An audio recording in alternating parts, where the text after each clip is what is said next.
Assalamu alaikum students. Welcome to the religion class of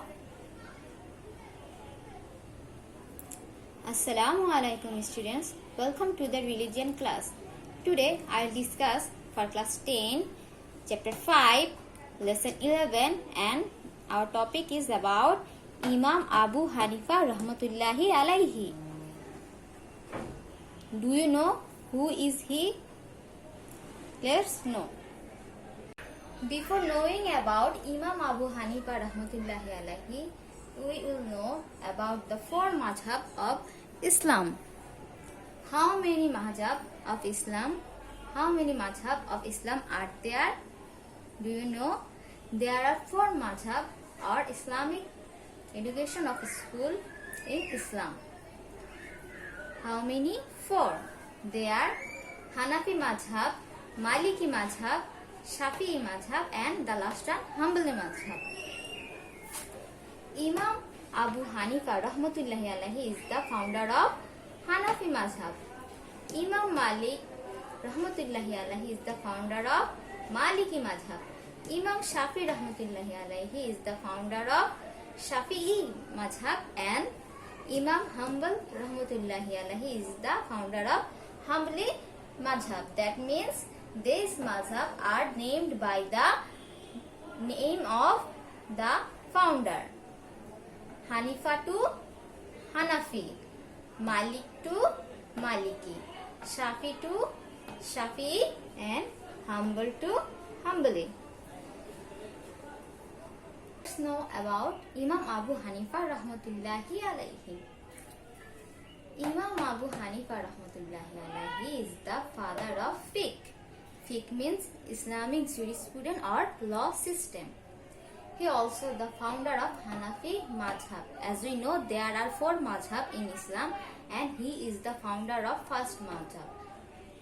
That is the Hanafi madhab. His title is Imam Azam and the title Imam Azam means greatest Imam. And he is a Tabi. Tabi means second generation Muslim. Who are the first generation Muslim? The person who accepted Islam in the time of Prophet Hazrat Muhammad are the first generation Muslim, and the children of the first generation is known as the second generation Muslim, and the second generation Muslim is known as Tabi. So we learned that Imam Abu Hanifa is the father of fiqh or Islamic jurisprudence or law system. He is the founder of Hanafi madhab. His title is Imam Azam or greatest Imam, and he is a Tabi or second generation Muslim. Introduction of Imam Abu Hanifa. Imam Abu Hanifa rahmatullahi alayhi was born in 80 Hijri. Hijri means Islamic year, and it is started from the Hijrat or migration of Prophet ﷺ from Makkah to Medina and 699 Christian era at Kufa. Kufa is a place of Iraq. The name of the father of Imam Abu Hanifa rahmatullahi alayhi is Thabit. His name is Numan and his pet name is Abu Hanifa. Imam Abu Hanifa rahmatullahi alayhi acquired his knowledge at 17 years old. He acquired his knowledge about hadith, fiqh, tafsir, etc. He studied fiqh for 10 years from Hazrat Muhammad rahmatullahi alayhi. So, who taught fiqh to Hazrat Imam Abu Hanifa rahmatullahi alayhi? Hazrat Muhammad rahmatullahi alayhi. Now, the contribution of Imam Abu Hanifa rahmatullahi alayhi. Imam Abu Hanifa rahmatullahi alayhi mainly contributed to fiqh or Islamic jurisprudence or Islamic law system. He is the designer of the science of fiqh. He formed a board which is called Fiqh Editorial Board, consisted of 40 disciplines. This board gave the perfect shape of fiqh after 22 years. That means this board worked for long 22 years, and after 22 years they gave the perfect shape of fiqh. Later, Imam Abu Hanifa rahmatullahi alayhi formed a special board with 10 members who were chosen from the fiqh editorial board, and this new board expanded the fiqh.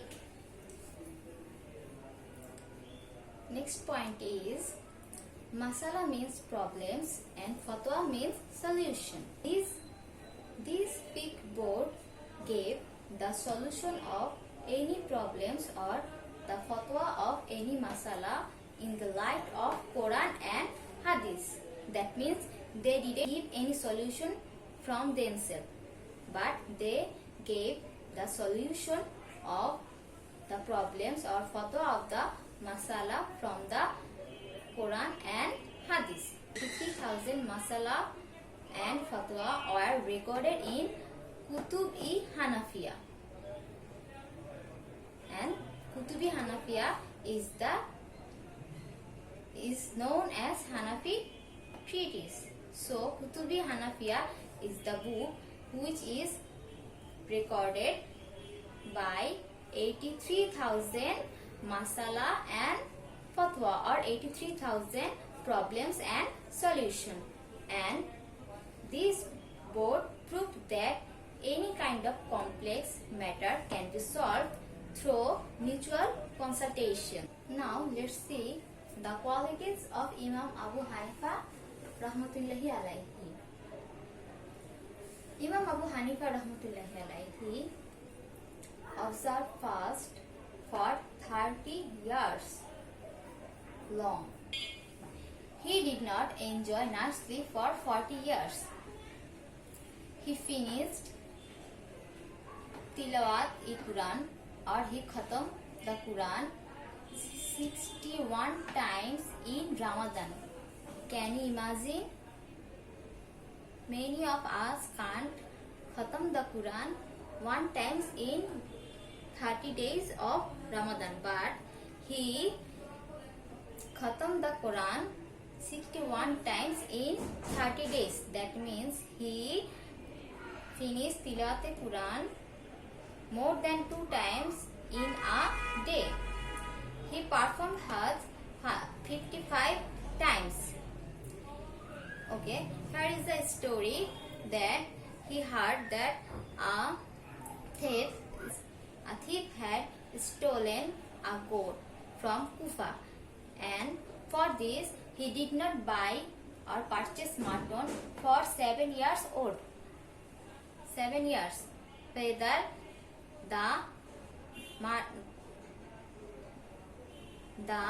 meat of the goat, whether it could be the meat of the stolen goat.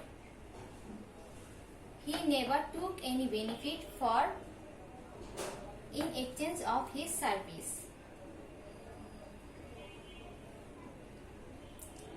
So, what can you learn from the lifestyle of Imam Abu Hanifa rahmatullahi alayhi? Imam Abu Hanifa rahmatullahi alayhi was the greatest alim of his time. He did a very simple life. He earned his livelihood by cloth trade. He always busy in the ibadat of Allah subhanahu wa ta'ala. So we should be lead normal life and religious life. Contribution to Hadith. As we know, Imam Abu Hanifa rahmatullahi alayhi contributed to fiqh. That's why he did a little contribution to Hadith. His compilation of hadith is known as Musnad-e-Imam Abu Hanifa, which contains 500 hadiths. Now, the life ending of Imam Abu Hanifa rahmatullahi alayhi. The death of Imam Abu Hanifa rahmatullahi alayhi was tragic. He died in 150 Hijri or 767 Christian era. During his time, there was the rule of Abbasid Khalifa al-Mansur, and the capital of Abbasid Khilafat was Baghdad of Iraq.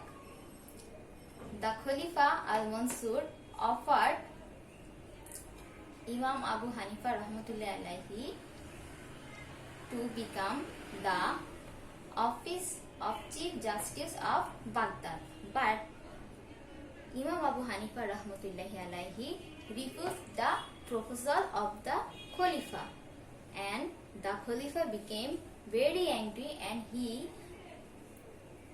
ordered to put Imam Abu Hanifa into prison.